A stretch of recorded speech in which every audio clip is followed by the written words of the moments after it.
दोस्तों नमस्कार, आदाब, सत श्री अकाल। चैट विद सुरेंद्र वत्स के नए एपिसोड में आप सबका स्वागत है। आप सबका बहुत आभार जिस प्रकार से आपने अपने इस चैनल को प्यार दिया और इंडस्ट्री का एक बहुत बड़ा चैनल बना दिया है।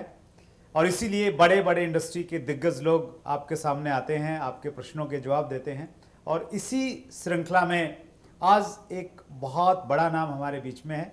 सो आइए हम सब लोग मिलकर स्वागत करें। हरियाणा से हमारे बीच में हैं तरुण बजाज साहब। बजाज साहब, आपका चैट विद सुरेंद्र वत्स में बहुत बहुत स्वागत है। Thank you Surendra ji, thank you very much. It's really a great pleasure to meet you and thank you very much for inviting me over here. सच में आज बहुत खुशी हो रही है, बहुत अच्छा लग रहा है। सर, जब मैं इस इंडस्ट्री में आया था तो मुझे मालूम नहीं था कि मैं इस इंडस्ट्री में क्यों आया हूँ। सर, लेकिन आज जब मैं आज आपके सामने बैठा हूँ सर, तो मैं फील कर पा रहा हूँ कि इंडस्ट्री आपको कहाँ से उठाकर कहाँ ले जा सकती है। And you are doing a great job sir. बहुत बड़ा काम कर रहे हैं, बहुत अच्छा काम कर रहे हैं और इसके लिए मैं आपको बहुत शुभकामनाएं देना चाहूँगा। मैं बहुत आपको दुआएं देना चाहूँगा कि आप इस इंडस्ट्री के लिए सच में एक बहुत बड़ा काम कर रहे हैं। सर, ये बड़ा काम हमें भी लग रहा है अभी कि हम बड़ा काम कर रहे हैं। और लेकिन ये इसलिए हो पा रहा है सर, आप जैसे बड़े बड़े लोग हैं हमारे साथ में, वो अपने व्यस्ततम समय में से समय निकाल लेते हैं, मैनेज करते हैं, ट्रैवल कर लेते हैं हमारे लिए। सो एक बार फिर बहुत बहुत धन्यवाद। और बहुत मस्ती करने वाले हैं सर हम लोग। Thank you sir, thank you. हमारा एक हरियाणा का कनेक्शन भी है, तो वो भी कहीं ना कहीं पुट आएगा हमारी बातचीत में शायद। चलिए, सबसे पहले हम आपकी थोड़ी बैकग्राउंड के बारे में जानना चाहते हैं। डायरेक्ट सेलिंग तक में जुड़ने तक का सफ़र आपका कैसा रहा? सुरेंद्र जी, मैं एक बहुत ही मिडिल क्लास फैमिली से बिलोंग करता हूँ सर। मेरी मदर गवर्नमेंट टीचर रही हैं, मेरे फादर नेवल ऑफिसर रहे हैं। ओके। उनकी रिटायरमेंट के बाद जब मैंने होश संभाला तो उन्होंने मुझे एक ही बात सिखाई कि बेटा नौकरी नहीं करनी। अच्छा, वाह, ग्रेट। जनरली नौकरी पेशा मदर फादर जो हैं वो अपने बच्चों को सिखाते हैं कि आप नौकरी में जाइए, बट मेरे पेरेंट्स ने हमेशा एक ही चीज़ सिखाई कि बेटा नौकरी नहीं करनी। अच्छा। उन्होंने कहा कि कुछ अपना बिजनेस करो, कुछ ऐसा करो जो कुछ आप ज़िंदगी जी सको।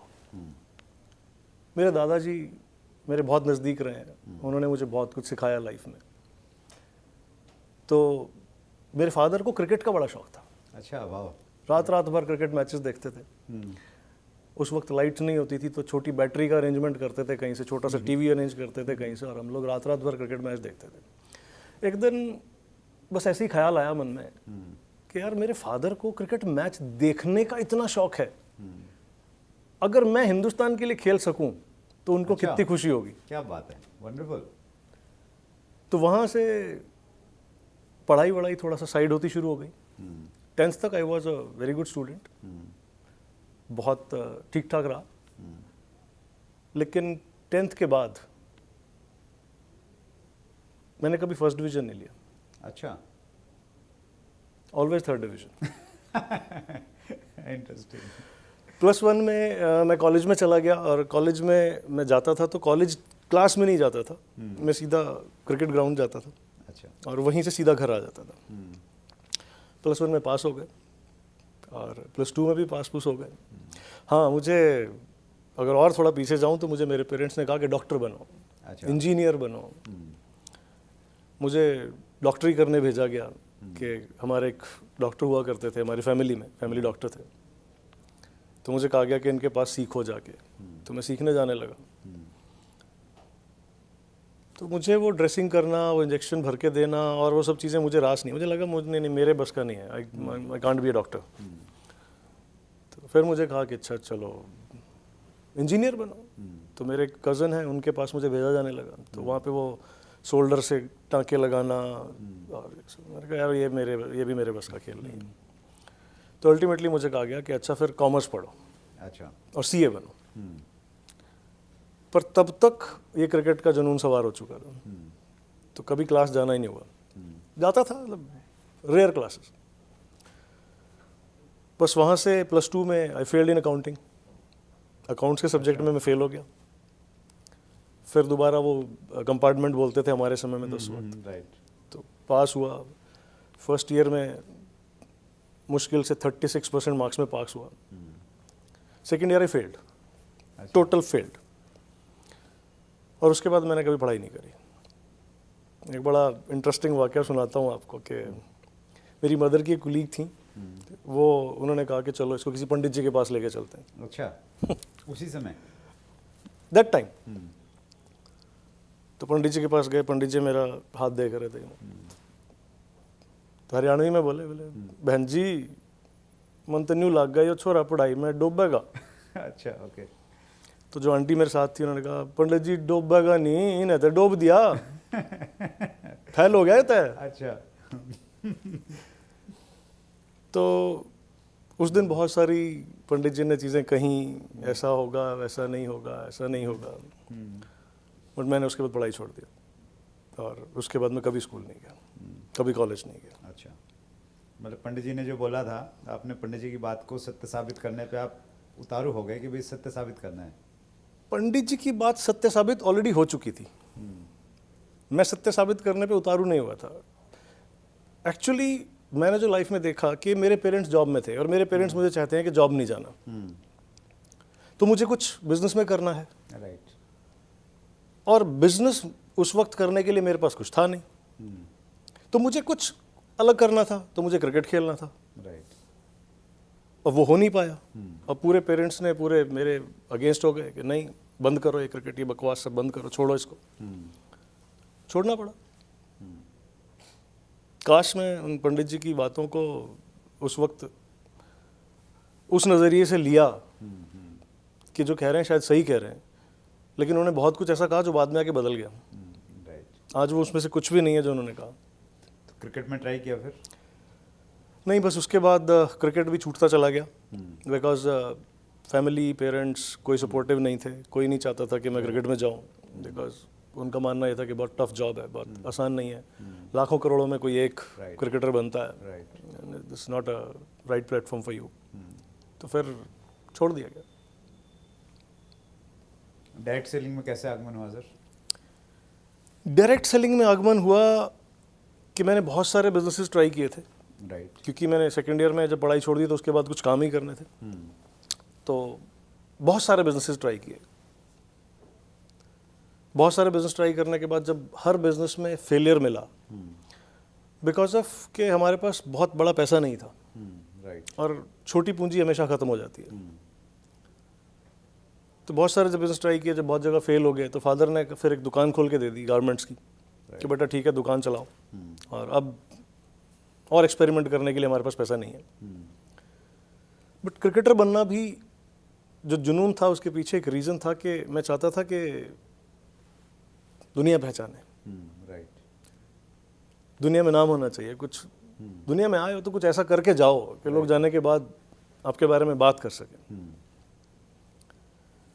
तो गारमेंट शोरूम खोल के दे दिया जब पेरेंट्स ने, तो चुपचाप अब वहीं बैठ गए। बट अंदर कहीं कुछ चलता था, कुछ करना है लाइफ में, कुछ करना है लाइफ में, कुछ करना है लाइफ में। तो हमने अपने गारमेंट शोरूम को फिर थोड़ा बड़ा किया, और उसके 3 फ्लोर हो गए। अच्छा।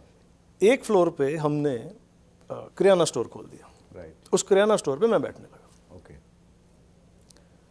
तो मेरा एक मित्र आता है और मुझे कहता है, और उस समय मैं ये डायरेक्ट सेलिंग देख रहा था चलते हुए, और आई वॉज अगेंस्ट। अच्छा। मेरे फादर ने मैंने एक ऐसी कंपनी ज्वाइन करने के लिए बोला मेरे फादर को, जिसको मेरे फादर ने समझाया कि बेटा तू तो कर लेगा, लेकिन तेरे साथ ही कंपनी कौन करेगा। ओके। और प्रोडक्ट महंगे थे उस कंपनी? प्रोडक्ट बहुत कॉस्टली थे। ओके। इतने कॉस्टली प्रोडक्ट्स थे कि मतलब अफोर्ड करना आम आदमी के बस की बात नहीं थी। तो वो कंपनी नहीं किया, और फिर जब स्टडी किया, देखा, तो नज़र आया कि वो कंपनी बंद हो गई। अच्छा। फिर दोस्त लोग, कुछ लोग आते रहते थे, भाई ये ज्वाइन करो, आओ ये ज्वाइन करो, नेटवर्क मार्केटिंग। तो मैं नेटवर्क मार्केटिंग से दूर भागता था। राइट। बट एक दिन मेरा एक फ्रेंड आया और उसने मुझे एक ऐसी कंपनी का नाम सजेस्ट किया, जिसका नाम सुन के I was shocked, I was surprised. Okay. ये कंपनी डायरेक्ट सेलिंग में। मैंने जस्ट उसी टाइम फॉर्म साइन अप कर दिया। राइट। बस ये मेरी एंट्री हुई। 5 मार्च 2005 को मैं इस इंडस्ट्री में आ गया था। ओके। पार्ट टाइम मैंने शुरू किया इसको। 15 साल का सफ़र कैसा रहा सर? इस सफ़र ने इतने उतार चढ़ाव देखे हैं कि डायरेक्ट सेलिंग में जानता ही नहीं था क्या होती है। वो तो बस उस कंपनी का नाम सुन के मैं इस इंडस्ट्री में आ गया और मुझे लगा कि चलो कुछ करते हैं। और मज़े की बात ये रही कि जिस दोस्त ने मुझे ज्वाइन कराया था वो मर्चेंट नेवी में था और वो मर्चेंट नेवी चला गया। अच्छा। अब मुझे कुछ मालूम ही नहीं है। मुझे मौका मिल गया एक दिन, बाई चांस एक मैसेज फ्लोट हुआ मेरे मोबाइल पे कि एक सेमिनार हो रहा है this kind of, you can come over there. तो मैं सेमिनार चला गया। उस सेमिनार में जब मैंने बहुत सारे लोगों को देखा कि यार लोग कर तो रहे हैं बिजनेस, ये बिजनेस हो तो रहा है, कामयाबी मिल तो रही है, then I entered into this business.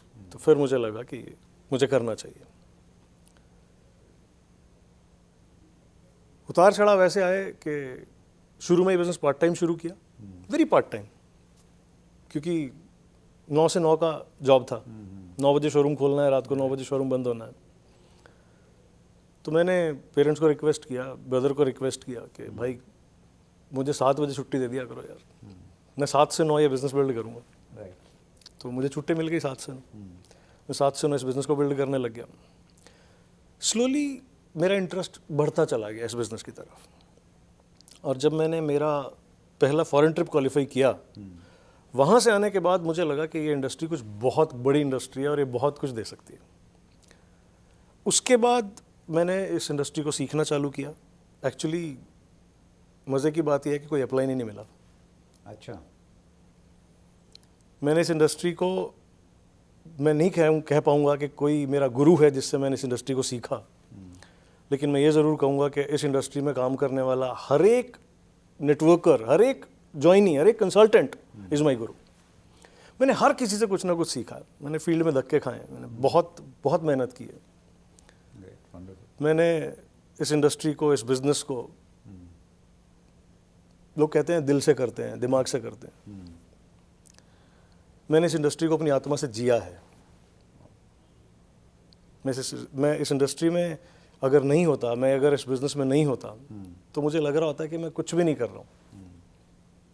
मुझे भाग के वापस यहाँ पहुँचना होता है। और मैं जब यहाँ पहुँच जाता हूँ वापस अपने बिजनेस प्लान पे, अपनी मीटिंग्स पे, तो फिर मुझे लगता है कि ऐसा हो, आई एम डूइंग समथिंग। बहुत उतार चढ़ाव देखे सुरेंद्र जी, इतने उतार चढ़ाव देखे कि क्योंकि नॉलेज नहीं था। बिजनेस यूँ गया और फिर यूँ गया, फिर यूँ गया, फिर यूँ गया। आई थिंक 3 से 4 बार मेरा बिजनेस बिल्कुल ज़ीरो हुआ, ज़ीरो। अच्छा। पेरेंट्स ने बोला कि बेटा बंद करो, ये बहुत हो गया। मैंने कहा नहीं डैडी, छोड़ूंगा तो नहीं। तो मैंने कहा नहीं छोड़ दो। मैंने कहा नहीं डैडी, छोड़ूंगा तो नहीं। बोले तू तो बगावत कर रहा है। अच्छा।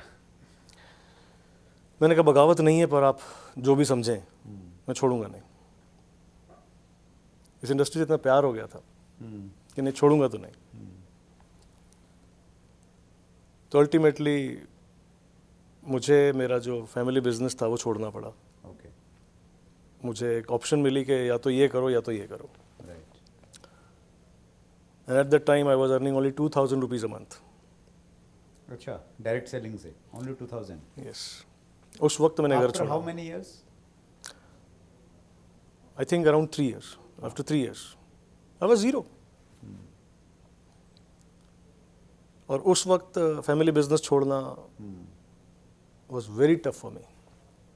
It was very tough for me. क्या कॉन्फिडेंस था तरुण जी उस समय? 3 साल के बाद आपको 2000 रुपया मिल रहा है, इतना सारा नेगेटिविटी है, घर वाले कह रहे हैं तो बगावत कर रहा है, आप बात नहीं मान रहा है। क्या कॉन्फिडेंस था कि नहीं यार ये 2000, 20,000 और 2 लाख में, 20 लाख में बदलेगा? सुरेंद्र जी एक्चुअली कुछ नॉलेज थी नहीं, बस लोगों को कामयाब होते हुए देखा था, कामयाब लोगों को स्टेज पर देखा था, उनसे सुना था कि ये इंडस्ट्री ऐसी है, ये इंडस्ट्री वैसी है, ये इंडस्ट्री में ये हो सकता है। लोगों ने अपने जेट्स खरीदे हैं, लोग लाखों करोड़ों रुपए महीना कमाते हैं, कमाएंगे, ऐसी बातें हम सुनते थे। उस वक्त तो कोई ऐसा कोई बहुत ज़्यादा एग्जाम्पल्स नहीं थे हमारे सामने। राइट। बट एक कॉन्फिडेंस कहीं ना कहीं से आ रहा था कि नहीं यार, अगर इतने लोग बोल रहे हैं तो कुछ तो होगा। तो उसी ने थोड़ा मोटिवेट किया, मैं तो यही कहूँगा। और दूसरी बात एक होती है सुरेंद्र जी, एक होती है चीज़ मजबूरी। वो कहावत है, आवश्यकता आविष्कार की जननी है। जी जी। बहुत सटीक कहावत है, लेकिन मैं उससे थोड़ा सा आगे कहता हूँ। मेरा मानना है आवश्यकता आविष्कार की जननी नहीं है। मे बी एम रॉन्ग, हाँ, this is my opinion, my personal opinion. Sir मजबूरी आविष्कार की जननी है। अच्छा, वंडरफुल। आविष्कार मजबूरी कराती है। जब आप मजबूर हो जाते हैं ना कि आपके पास और कोई रास्ता ही नहीं बचा, तो आप क्या करेंगे? राइट। तो फिर तो वो करेंगे ना। और मैं इन 3 सालों में, ऐसा नहीं है कि मैंने पैसा नहीं बनाया था। मेरा हाईएस्ट इनकम चेक शायद 42,000 रुपये गया था एक बार, और वो जब ज़ीरो हुआ, जब वो 2,000 रुपये आया, तो मुझे ये कॉन्फिडेंस तो था कि ये 42,000 तो जा सकता है। Right right right. ये कॉन्फिडेंस था। और मैं इतने लोगों को बता चुका था, कितने लोगों को बोल चुका था कि एक दिन मैं लाख रुपए महीना कमाऊंगा, 1 लाख रुपीज़ मंथ कमाना वॉज माई ड्रीम। ऐसा नहीं है कि मैं मेरे शोरूम से मैं पैसा नहीं बना रहा था। लगभग 1.5-2 लाख रुपए महीना हम शोरूम से बनाते थे उस वक्त। बट उसके बावजूद इस इंडस्ट्री में आने के बाद मेरा ड्रीम यह था कि मैं 1 लाख रुपए महीना कमाऊं।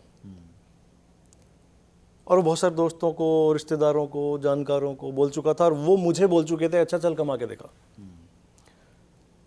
तो क्योंकि मैं प्लेयर रहा हूँ, क्रिकेटर रहा हूँ, क्रिकेट खेला है, तो एक वो जुनूनी इंसान रहा हूँ मैं शुरू से।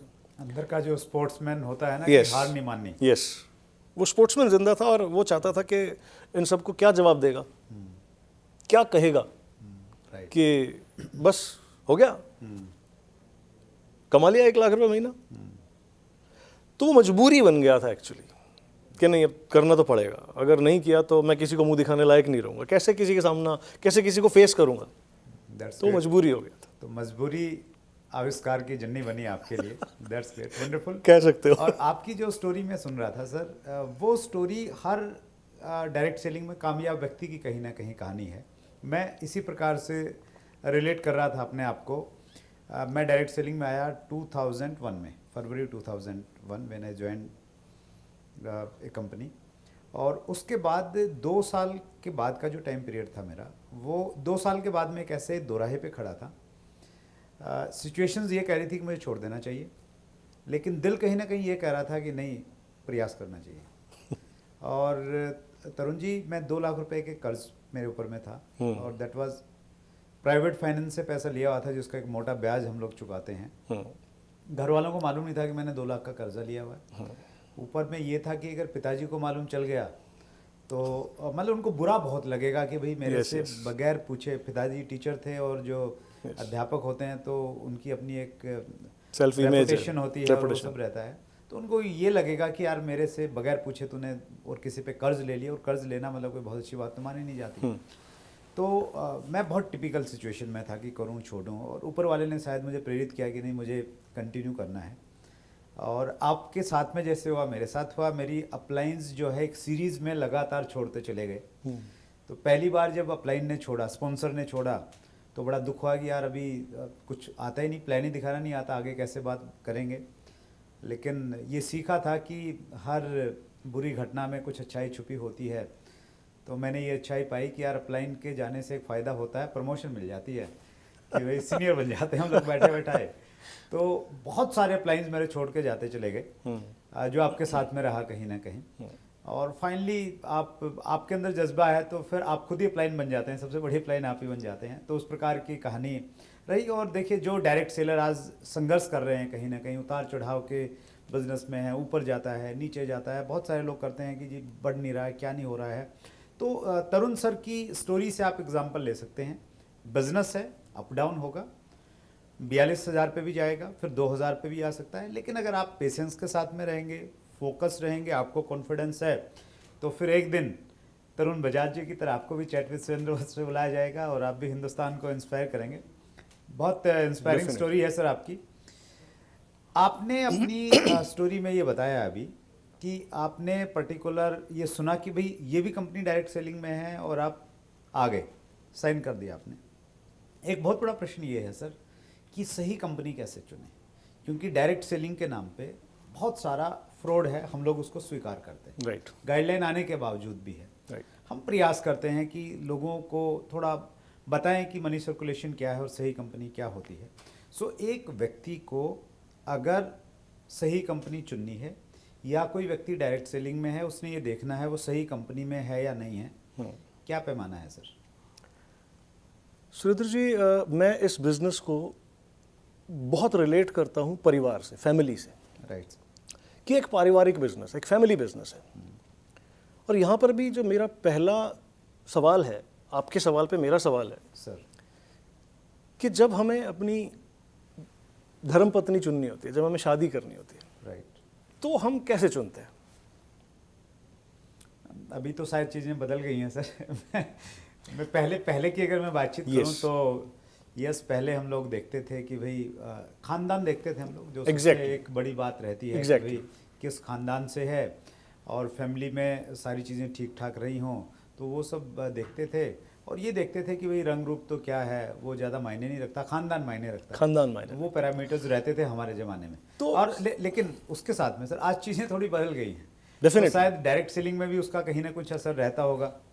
बिल्कुल सुरेंद्र जी, मैं आपकी बात से सहमत हूँ, लेकिन मेरे खुद के भी कुछ उसूल हैं, मेरे खुद के कुछ सिद्धांत हैं, कुछ संस्कार हैं, सर, और अगर वो संस्कार बदल जाएंगे तो समझिए क्या क्या बदलेगा। क्यों? अगर हम एक अच्छी फैमिली को बिलोंग करते हैं, तो एक अच्छी फैमिली हम चाहेंगे कि हम जिस परिवार से रिश्ता जोड़ें वो एक अच्छा परिवार हो, राइट, यानी कि खानदान अच्छा हो। तो मेरा सबसे पहला थॉट यही है कि जिस भी कंपनी को आप चूज करते हैं, आप ये तो देखिए वो हैं कौन, उनका बैकग्राउंड क्या है, राइट, वो लोग क्या काम करते थे, क्या काम करते हैं, और दूसरा सबसे बड़ा उनका इरादा क्या है, राइट, वो इस इंडस्ट्री में अपनी कंपनी को लॉन्च क्यों करना चाहते हैं। वो जो इस कंपनी में आए हैं, क्या वो सिर्फ पैसा बनाने के लिए आए हैं, या उनका कोई पर्टिकुलर कोई मकसद है। जहां सिर्फ पैसा कमाने की बातें होंगी, मुझे नहीं लगता कि वो कंपनी सही जगह होगी, वो कोई कंपनी भी काम सही बड़ा होगी। हो नहीं सकता सर। बड़ा नहीं हो सकता राइट, जब तक आपके पास कोई ऐसा मकसद ना हो जो कि मुझे इस डायरेक्शन में जाना है, यहाँ पहुँचना है। तो पहला हुआ कि आप उस खानदान को देखिए, वो खानदान कौन है और उनका मकसद क्या है। जो दूसरा मेरा मानना यह है कि आज हर दूसरे दिन चौथे दिन कोई नई कंपनी आ जाती है। हम किसके साथ काम करना चाहते हैं, एक ब्रांड के साथ या एक नए व्यक्ति के साथ, बिल्कुल जिसने आज बिजनेस स्टार्ट किया है। राइट, मेरा मानना यह है कि जिसे कुछ एक्सपीरियंस है, जिस कंपनी को कुछ एक्सपीरियंस है, 10 साल, 15 साल, 20 साल, 25 साल, जितना ज़्यादा किसी के पास एक्सपीरियंस है, आपके लिए उतना ज़्यादा फायदेमंद रहेगा। हम किससे सीखते हैं? हम अपने पेरेंट्स से सीखते हैं, हम उनके एक्सपीरियंसेस से सीखते हैं। तो उस कंपनी ने जिसने 15 साल, 20 साल, 25 साल इस इंडस्ट्री में गुजारे हैं, उसने कुछ तो सीखा ही होगा। सो उसके साथ काम करना मेरी नज़र में बहुत आसान रहेगा। उसके साथ काम करना में आपको जो उनका एक्सपीरियंस है वो काम आएगा। दूसरा सुरेंद्र जी, प्रोडक्ट्स। मैं किसी पर्टिकुलर प्रोडक्ट का वो नहीं हूँ कि आपको इस प्रोडक्ट की कंपनी में काम करना चाहिए, बट मेरा ये मानना है कि आप खुद को जिस प्रोडक्ट में कंफर्टेबल समझें कि मेरा पोर्टफोलियो ये है कि मैं इस प्रोडक्ट में पर्टिकुलरली बेहतर हूँ, राइट, आपको वो कंपनी चुननी चाहिए। इसमें वेलनेस रेंज के प्रोडक्ट्स हो सकते हैं। अगर आप वेलनेस में माहिर हैं राइट, तो आपको वेलनेस कंपनी चुननी चाहिए। अगर आपको लगता है कि आप किसी पर्टिकुलर प्रोडक्ट्स में माहिर नहीं हैं, राइट, तो मेरा मानना यह है कि आपको FMCG प्रोडक्ट्स की कंपनी को चुनना चाहिए, राइट, जिस प्रोडक्ट्स को आपको नॉलेज देने की, गाइडेंस देने की ज़रूरत थोड़ी कम पड़े। जो तो ऐसा प्रोडक्ट हो जो रूटीन में इस्तेमाल हो सके, एक आम आदमी इस्तेमाल कर सके। राइट, और प्रोडक्ट्स को लेके एक चीज़ और मैं कहना चाहूँगा कि हर एक व्यक्ति को पहले प्रोडक्ट देख करके अपने दिमाग में अपने पूरे दोस्तों को, रिश्तेदारों को याद करना चाहिए कि फलां मेरा दोस्त जो है वो सबसे गरीब दोस्त है, सबसे कम पैसे वाला व्यक्ति है, क्या वो मेरा प्रोडक्ट इस्तेमाल कर सकता है? अगर वो व्यक्ति आपका प्रोडक्ट इस्तेमाल कर सकता है तो आपको वो कंपनी ज़रूर ज्वाइन करनी चाहिए। That's great. फिर बाकी सब बातें बेमानी है, बाकी सब चीज़ें समय सिखाता है, वक्त सिखाता है। 2 पैरामीटर्स हैं। पहले एक तो कंपनी के बारे में देखें, उसकी प्रोफाइल को अच्छे से चेक करें, यस, बैकग्राउंड क्या है कंपनी की, फाउंडर्स कौन है, और Right. स्पेशली इरादा क्या है, किस सोच के साथ में आ रहे हैं। और दूसरा आपने बहुत अच्छे से एन बताया एक्सपीरियंस ऑल्सो। प्रोडक्ट, हाँ, प्रोफाइल में एक्सपीरियंस भी इम्पोर्टेंट है, Yes. That's great. और दूसरा प्रोडक्ट है, प्रोडक्ट्स। That's great. अब एक प्रश्न आता है, जब हम कंपनी चुनते हैं और जब कंपनसेशन प्लान की बातचीत करते हैं तो दो तरीके के प्लान हैं। और ये प्रश्न मैं इसलिए पूछ रहा हूँ क्योंकि बहुत सारे व्यूवर्स पूछते हैं, नीचे कमेंट्स में डालते हैं। और प्रश्न ये है कि जनरेशन प्लान अच्छा है या बाइनरी प्लान अच्छा है? थोड़ा सुरेंद्र जी, typical है। बड़ा टिपिकल क्वेश्चन है मेरा। अगर मैं कहूँ कि कौन सी कंपनी चुननी चाहिए, तो इसमें देखिए, बाइनरी प्लान के बारे में अगर मैं बात करूँ, जितना मेरा एक्सपीरियंस है, बाइनरी प्लान में जैसा हमने सुना है कि 2 ही लेग चलानी है, राइट, और आपकी ज्वाइनिंग या तो एक्सट्रीम राइट में जाती है या तो एक्सट्रीम लेफ्ट में जाती है। जी, मेरा मानना यह है कि उसमें जिस व्यक्ति के नीचे बाय डिफॉल्ट कोई ज्वाइनिंग चली गई है, क्या वो व्यक्ति उन लोगों को संभालने की कैपेबल है? वो रिलेट ही नहीं करता, उसको मालूम नहीं कहाँ जा रही दे है, डोंट कौन नो, sponsor है। इवन दे डोंट नो ये कौन आ गया कौन चला गया, तो उनको उनसे कोई लेना देना नहीं है, कोई कनेक्शन, इमोशन भी नहीं है कुछ, कोई कनेक्शन नहीं है, उनको उनसे कोई लेना देना नहीं है। राइट। ये सिर्फ पैसा बनाने के लिए पॉसिबिलिटी है कि ये ज़्यादा बिजनेस इधर आ गया मेरे में और इससे मेरे को पैसा आएगा। अगर सिर्फ इतनी सोच है तो वो नेटवर्क आज भी गिरेगा, कल भी गिरेगा। फिर जैसे मैंने कहा कि मैं परिवार को बहुत जोड़ के देखता हूँ इस बिजनेस से। मुझे एक सवाल का जवाब दीजिए सुरेंद्र जी, कि जो बच्चा आपने पैदा किया, राइट, क्या मैं मेरा बच्चा किसी को दे दूंगा कि जा भाई तू पाल ले इसको? संभव ही नहीं है सर। संभव नहीं है। क्या हमने दे भी दिया तो क्या वो वैल्यूज, वो संस्कार, वो व्यक्ति आपके उस बच्चे में दे पाएगा जो आप देना चाहते हैं? तो फिर भी मैं अगेंस्ट नहीं हूं। आई विल नॉट से कि बाइनरी प्लान इज वर्स्ट, खराब है। Right, again is your choice. लेकिन यस, जनरेशन प्लान्स, जनरेशन से ही आप कह सकते हैं कि जनरेशन्स तक जाएगा। और बाइनरी प्लान, मुझे ऐसा लगता है कि शायद ही कोई कंपनी हिंदुस्तान में ऐसी हो जिसने 25 साल पूरे किए हों। तो अब मैं आप पे छोड़ता हूँ कि आपको कौन सा प्लान करना चाहिए। अगर आप सिर्फ पैसे के पीछे या शॉर्ट टर्म पैसे के पीछे, मैं लॉन्ग टर्म पैसे की बात नहीं कर रहा हूँ, right, I am talking about short term पैसा। उसमें कहते हैं कि शॉर्ट टर्म में जल्दी पैसा आता है, जल्दी आता है, जल्दी चला भी जाता है, मेरा ऐसा मानना है। राइट, और मैंने ऐसा देखा भी नहीं कहीं कि बहुत जल्दी बहुत ज़्यादा पैसा आ रहा है। जनरेशन प्लान में yes, you have to work. आपको अब आपको जिसने आपने जिसको ज्वाइन कराया है, आप उस पर पूरा फोकस रखते हैं, आप उसका पूरा ख्याल रखते हैं, आप उसको सिखाना चाहते हैं, आप उसको इंडिपेंडेंट बनाना चाहते हैं। लेकिन बाइनरी प्लान्स में आई थिंक ऐसा कुछ मुझे नज़र नहीं आता है। Right, you even don't know कि कौन आपके नेटवर्क में आ गया, कहाँ से आ गया। राइट, राइट, तो वो जो चीज़ आपके कंट्रोल में ही नहीं है, वो बिजनेस कब तक आप लॉन्ग टर्म सस्टेनेबल बिजनेस मान पाएंगे कि ये मेरा बिजनेस बड़े लॉन्ग टर्म सस्टेनेबल रहेगा? जहाँ आपके वैल्यूज़ नहीं है, जहाँ आपके संस्कार नहीं है, वो बिजनेस आई थिंक मेरी नज़र में शायद, That's great, अब आप sir. समझ सकते हैं। ये प्रश्न मैंने इसलिए पूछा है क्योंकि बहुत सारे लोग बहुत बार इसके बारे में लिखते हैं। राइट, सर, आपके पास में बहुत सारा विजडम है, बहुत सारा नॉलेज, ज्ञान है, आपने इस इंडस्ट्री को दिल से किया, आत्मा के साथ में आपने किया है। आज के इंटरव्यू में हम सारी बातें पूरी नहीं कर सकते। एक और इंटरव्यू हम लोग बहुत जल्द आपका लेने वाले हैं, उसमें हम लोग थैंक यू। आगे की बात बढ़ाएंगे। बहुत सारे व्यूवर्स के क्वेश्चंस हैं, वो हम लोग लेंगे। आज आपने समय निकाला सर, दिल की गहराई से बहुत बहुत धन्यवाद। Thank you so much. Thank you Surendra ji, again it's a really great pleasure to meet you. Thank you. Thank you so much. So ये थे Tarun Bajaj, direct selling industry का एक बहुत बड़ा चेहरा, और उनकी स्टोरी बहुत इंस्पायरिंग है। उन्होंने अपनी स्टोरी के माध्यम से, अपनी बैकग्राउंड के माध्यम से हमें ये बताया कि अप एंड डाउन बिजनेस का एक पार्ट है। अगर आप पेशेंस के साथ में लगे रहते हैं, बड़े विजन के साथ में लगे रहते हैं, लोगों को कुछ करके दिखाने का आपके अंदर जज्बा है, तो फिर ये इंडस्ट्री आपके लिए है। फिर किसी दिन हम लोग तरुण बजाज साहब से मिलेंगे, आपके क्वेश्चनों का जवाब देंगे। हमारा हर एपिसोड क्विज कॉन्टेस्ट वाला एपिसोड होता है। इस एपिसोड के डिस्क्रिप्शन में आपको एक लिंक मिलेगा, वहाँ पे आपको इसी एपिसोड से संबंधित 5 प्रश्न मिलेंगे। अगर आप उन 5 प्रश्नों के सही जवाब देते हैं और आपका नंबर लकी ड्रॉ में आता है, तो हमारा एक प्रोग्राम है A to Z of direct selling, ये एक एजुकेशन सीरीज़ है, उसमें रजिस्ट्रेशन का आपको मौका मिलेगा। सो क्विज़ जरूर खेलिएगा। अगले मंगलवार रात्रि 8 बजे फिर एक बड़ी शख्सियत के साथ में आपकी मुलाकात होगी। इसी प्रकार अपना स्नेह और प्यार बना के रखिएगा। बहुत बहुत धन्यवाद। Thank you very much. अगर आपने अभी तक chat with Surendra Vats channel को सब्सक्राइब नहीं किया है तो अभी सब्सक्राइब करें और बेल आइकन दबाना ना भूलें, जिससे आपको आने वाली सभी वीडियोस की अपडेट सबसे पहले मिले और हमारी किसी वीडियो को मिस ना करें। वीडियो को ज्यादा से ज्यादा शेयर और लाइक करके अपना प्यार जरूर दें।